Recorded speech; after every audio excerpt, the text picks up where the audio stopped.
To enter heaven is the perfect day.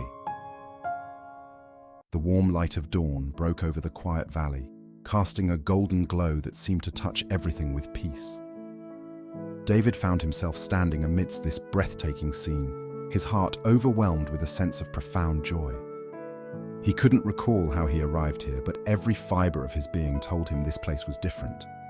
As he took in the sight, the air filled with the soft sound of harmonies, music that seemed to come from nowhere and everywhere all at once.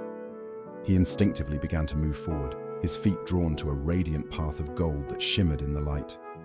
Each step felt lighter, as though a weight he hadn't even realized he carried was being lifted. With every step, memories flooded David's mind, not of pain or regret, but moments of grace and faith that had shaped his journey. He saw himself wrestling with doubts, struggling through trials, and finally surrendering to the guidance of God. Every trial now seemed like a thread in a magnificent tapestry, woven together to form something perfect and whole. On the path, David encountered familiar faces, loved ones who had gone before him. Their smiles radiated joy and peace, their laughter like a melody that wrapped around him in a warm embrace. They spoke no words, for none were needed. Their presence said it all. This is the perfect day. The golden path led him closer to an immense shimmering gate. Its brilliance surpassed anything he could have imagined. As he approached, the gates swung open effortlessly, as though they had been waiting for him. Beyond them, the light grew even brighter, but it was not harsh. It was warm, inviting, like the embrace of a long-lost friend. David stepped through the gates, and what lay beyond took his breath away. Streets of crystal-clear glass reflected the light of a throne that stood at the center of everything. The throne itself shone with a glory brighter than 1,000 suns, yet its radiance was gentle, drawing him closer. Around the throne were multitudes of angels and people from every nation, united in a song of praise that resonated deep in David's soul. It was a melody of hope, redemption, and love, and he found himself joining in, his voice blending seamlessly with theirs. Then, David's eyes were drawn to the one seated on the throne. Overwhelmed, he fell to his knees, tears streaming down his face. Not tears of sadness, but of unspeakable joy. He felt a hand on his shoulder, and when he looked up, he saw the one he had longed to see all his life. "Well done, good and faithful servant," the voice said, rich with love and authority. "Enter into the joy of your Lord." David rose to his feet, his heart bursting with gratitude.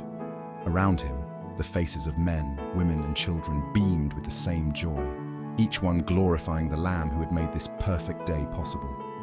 This was the fulfillment of every promise, the end of every longing. Suddenly, David's eyes opened, and he found himself back in his bedroom. The light of morning filtered through the window, and for a brief moment, he was disoriented. Then the memories of the dream rushed back to him, vivid and real. He sat up slowly, a deep, unshakable smile spreading across his face. His heart was filled with a joy unlike anything he had ever known, as though a part of heaven had followed him back to earth. The dream wasn't just a dream, it was a gift, a glimpse of what was to come, a promise of the perfect day that awaited him. David swung his legs over the side of the bed and stood, his burdens from the day before now feeling light and insignificant in the light of eternity.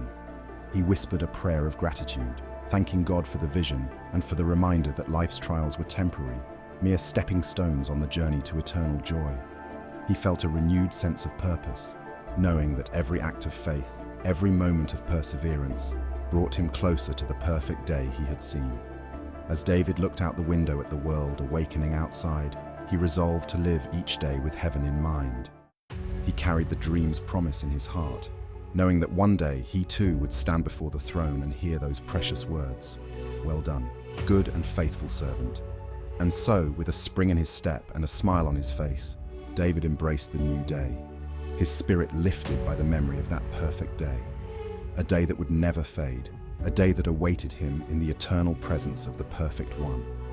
From that moment on, David saw every challenge as an opportunity to reflect the glory of God, every trial as a reminder of the eternal reward waiting for him. And in the quiet of his heart, he carried the melody of heaven, a melody that promised he would never walk alone, and that the best was yet to come. This was his journey, his hope, his faith, grounded in the promise of the perfect day.